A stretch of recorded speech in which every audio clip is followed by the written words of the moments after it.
जब आपकी सिक्योरिटी ले लेते हैं पूरे मंथ की, या फिर किसी किसी जगह पे हाफ सिक्योरिटी का ऑप्शन होता है, तो ये लोग सिक्योरिटी वापस देना नहीं चाहते। और यहाँ पर मतलब स्टूडेंट्स आए होते हैं तो वो मजबूर होते हैं, वो डरे हुए भी होते हैं कि यार सिक्योरिटी नहीं दे रहा, कोई भी क्रिमिनल लॉज में या फिर क्रिमिनल एक्टिविटीज में इन्वॉल्व भी नहीं होना चाहता। तो इसी डर का ये लोग फ़ायदा उठाते हैं। आप टेनेंसी बोर्ड में जाकर ये चीज़ रिपोर्ट कर सकते हैं, मकान मालिक आपको दुगनी सिक्योरिटी वापस देगा। Hello guys, welcome back. आज आप देख सकते हैं चारों तरफ यहाँ पर वाइट हो रखा है। कल क्योंकि यहाँ पर बर्फ़ पड़ी थी रात में, और रात -16 डिग्री टेम्परेचर था, अभी -10 चल रहा है। ज़्यादा बर्फ़ तो नहीं पड़ी क्योंकि ऊपर ऊपर बस ग्राउंड वाइट है, लेकिन ठंड बहुत ज़्यादा हो गई, हवा बहुत ज़्यादा चल रही है। तो गाइस, आज का टॉपिक थोड़ा इम्पोर्टेंट है, और कल जैसे मैंने पहले अपनी वीडियो में बताया था कि स्कैम्स क्या चल रहे हैं, वैसे ही एक बड़ा स्कैम यहाँ पर, या फिर एक कह सकते हैं अकोमोडेशन ट्रैप, या फिर फ्रॉड कह सकते हैं यहाँ पर जो चल रहा है। तो उसके बारे में मैं डिटेलली बताऊंगा कि कैसे जो ये हाउस ओनर्स हैं, या फिर जो कैसे जो अपने जो मालिक होते हैं घर के, ये कैसे बच्चों से या फिर और लोगों से पैसा लूट रहे हैं। तो वो मैं डिटेल में बताऊंगा, और कैसे उससे बच सकते हैं वही बताऊंगा। लेकिन गाइस, जो कोई मेरे वीडियोस देख रहा है और उन्हें अच्छे लग रहे हैं तो प्लीज़ सब्सक्राइब करें, और लोगों तक शेयर करें, जो ताकि ज़्यादा से ज़्यादा लोगों की हेल्प हो, अवेयरनेस क्रिएट करें। और अगर जो कोई भी आपको कोई भी प्रॉब्लम हो, या फिर कोई भी कुछ पूछना हो, या अपनी स्टोरी शेयर करनी हो, आप मुझे कमेंट डाउन कर सकते हैं, मैं ज़रूर रीच आउट करूँगा। तो गाइस, चलो देर ना करते हुए शुरू करते हैं अकोमोडेशन ट्रैप से। तो अभी फ़िलहाल में मेरे साथ एक इंसिडेंट हुआ है। मतलब मेरी जो अभी रूममेट आई है, या फिर हाउसमेट कह सकते हैं, वो किसी और घर में रहती थी। मुझे भी पहले कुछ इश्यूज़ और भी सुनाई देते और बच्चों से, लेकिन अपना ना सामने नहीं देखा था। लेकिन ये मैंने खुद ने देखा और खुद ने रिज़ॉल्व करा है। तो उसका नाम चाहत है। वो मेरे फ्लैट में शिफ्ट हुई है, तो यहाँ पर वो किसी चाइनीज़ ओनर के पास में रह रही थी। और ये मैं बता दूँ कि ये जो ट्रैप्स होते हैं मेजरली हम लोग इंडियंस ही या फिर चाइनीज़ ही बनाते हैं। मतलब कैटेगराइज कर लो आप एशियंस में। तो ज़्यादा इनकी तादाद या तो इंडियंस होती है या चाइनीज़ होती है, यही ज़्यादा फ्रॉड करते हैं। कोरियंस को मैंने सुना नहीं ऐसे करते हुए। तो पहले ही यहाँ पर अकोमोडेशन लेना मुश्किल है। अब मैं बताता हूँ आपको ट्रैप कैसे और कैसे इससे बचा जा सकता है। तो वो चाइनीज़ के यहाँ रह रही थी। तो ये लोग क्या करते हैं, जब आपकी सिक्योरिटी ले लेते हैं पूरे मंथ की, या फिर किसी किसी जगह पे हाफ सिक्योरिटी का ऑप्शन होता है। जैसे आपका मान लो 2000 का डॉलर का किराया है, तो आपकी सिक्योरिटी 1000 सबमिट करा लेंगे, कहीं कहीं पे पूरे मंथ की कराते हैं, 2000 भी कराते हैं। तो ये लोग सिक्योरिटी वापस देना नहीं चाहते। और यहाँ पर मतलब स्टूडेंट्स आए होते हैं तो वो मजबूर होते हैं, वो डरे हुए भी होते हैं कि यार सिक्योरिटी नहीं दे रहा। कुछ दिन ट्राई करते हैं, एक हफ्ता बराबर ट्राई करते हैं, वो कोई कोई उन्हें सेक्शन बता के 337 177 ए सेक्शन के तहत तो आप ऐसा नहीं कर सकते, आपने स्टोव गंदा करा, ये करा वो करा, और पैसे नहीं देते। देते भी हैं तो मार कर देते हैं, 1000 में से आपको मतलब 400 वापस कर दिए, 500 वापस कर दिए। तो आप उसी में खुश हो जाओगे कि यार चलो कुछ तो वापस किया। क्योंकि यहाँ कोई भी ना ऐसे पंगे लेना नहीं चाहता, अपनी पीआर का जो बात है वो बिल्कुल रखना चाहता है, कोई भी क्रिमिनल लॉज में या फिर क्रिमिनल एक्टिविटीज में इन्वॉल्व भी नहीं होना चाहता। तो इसी डर का ये लोग फ़ायदा उठाते हैं। बट क्या ये डर सिर्फ आपके लिए इनके लिए नहीं है? तो इतना भी ना डरे, और स्पेशली कनाडा में, क्योंकि यहाँ के लॉज सिर्फ और सिर्फ मतलब यहाँ की सिटीज़न या फिर यहाँ के बंदों को प्रोटेक्ट करने के लिए बहुत इजी लॉज हैं। उनका यूज़ करें, उनका फ़ायदा उठाएं। हाँ, तो इसकी स्टोरी ऐसी थी, जब वो अपना घर वहाँ से छोड़ रही थी, वो अपने फैमिली के साथ रहती थी पहले, मदर एंड ब्रदर के साथ। वो लोग इंडिया चले गए, अब वो यहाँ पर अकेली थी जब वो छोड़ रही थी घर। तो उन्होंने कहा कि जब भाई पहले तो नया टेनेंट खुद ही ढूंढ के जाओ।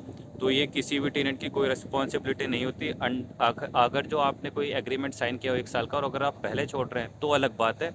अगर आप पूरा कर चुके हैं तो ये आपकी रिस्पॉन्सिबिलिटी नहीं है कि आप ढूंढ के देंगे, वो उनका काम है, उनका एजेंट है और वो ढूंढ के देगा। लेकिन फिर भी इन्होंने भाई, ये अभी 19 ईयर्स की हैं और कॉलेज कर रही हैं यहाँ पे, तो डरी थी, तो उन्होंने ढूंढ के दे दिया कि चलो कोई लफड़े में नहीं पड़ते। उसके बाद इन्होंने ही ढूंढा।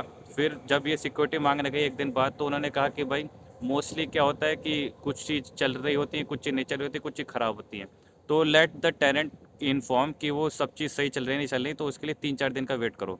तो इन्होंने भाई बोला कि मतलब मैं उनसे बात कर चुका हूँ, सब सही चल रहा है, आप देते क्यों नहीं हो? तो एजेंट से बात कर रहे थे। तो फिर धीरे धीरे मतलब एजेंट और ये दोनों इन्वॉल्व होते हैं। मकान मालिक अपने रंग दिखाता गया, वो बात करना उसने बंद कर दिया। एजेंट भी बोल रहा है कि वो मकान मालिक बात नहीं कर रहा। फिर ये थोड़े से एरोगेंट टाइप के हो गए। फिर उन्होंने बोला कि चलो ठीक है सिक्योरिटी ले जाओ, लेकिन 1000 देंगे, गैस गंदी थी, ये थी वो थी, बट गैस साफ थी। इन्होंने बोला, तो उन्होंने कहा के ले जाओ। अब जब ये लेने गए मकान मालिक के यहाँ, तो वो पागल बनने की एक्टिंग करने लगा, या फिर वो थोड़ा साइको था। तो वो चिल्लाने लगा, गाली देने लगा इंग्लिश में बहुत गंदी गंदी। और जैसे ही इन्होंने एंटर करने की कोशिश करी, उसने गेट पर लात मार दी बहुत तेज।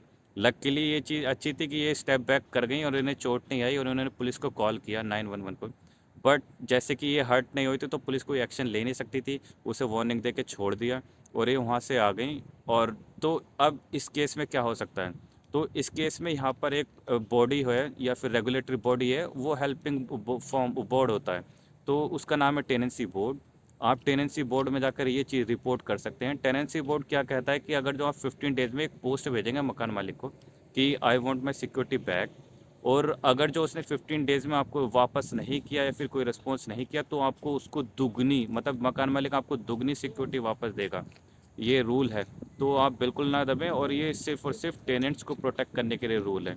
और स्पेशली मतलब अगर जो आपने कोई भी चीज़ एग्रीमेंट में साइन करी हो, उसके अलावा जैसे ये बोलते हैं कि भाई फ्लोर गंदा था, ये गंदा था, वो गंदा था, अगर जो आप एग्री नहीं होते और एग्रीमेंट में मेंशन नहीं था, तो वो आपके ही फेवर में जाएगा सारा जो भी लॉ होगा।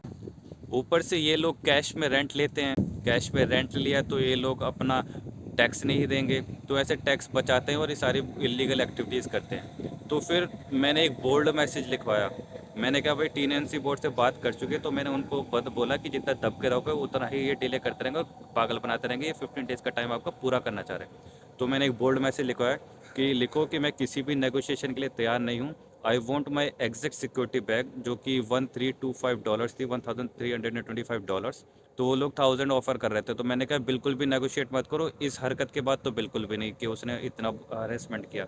तो मैंने कहा बिल्कुल नेगोशिएट मत करो, और उनको बोलो बोल्डली कि मैं बिल्कुल नेगोशिएट नहीं कर रही हूँ, टेनेंसी बोर्ड पे मैं बात कर चुकी हूँ। और मेरे फादर, जो कि मैंने उनसे झूठ बोलने को कहा कि मेरे फादर, मतलब जैसे सपोज़ 8 को हमने बोला था तो 9 का हमने टाइम दिया कि अगर 9 जनवरी तक आप रिफ़ंड कर रहे हैं सारा चीज़ तो अच्छी बात है, वरना 10 को मेरे फादर आ रहे हैं। और अदर दैन कि हम लोग टेनेंसी बोर्ड में केस फाइल करेंगे, हैरेसमेंट केस भी फाइल करेंगे फादर मेरे।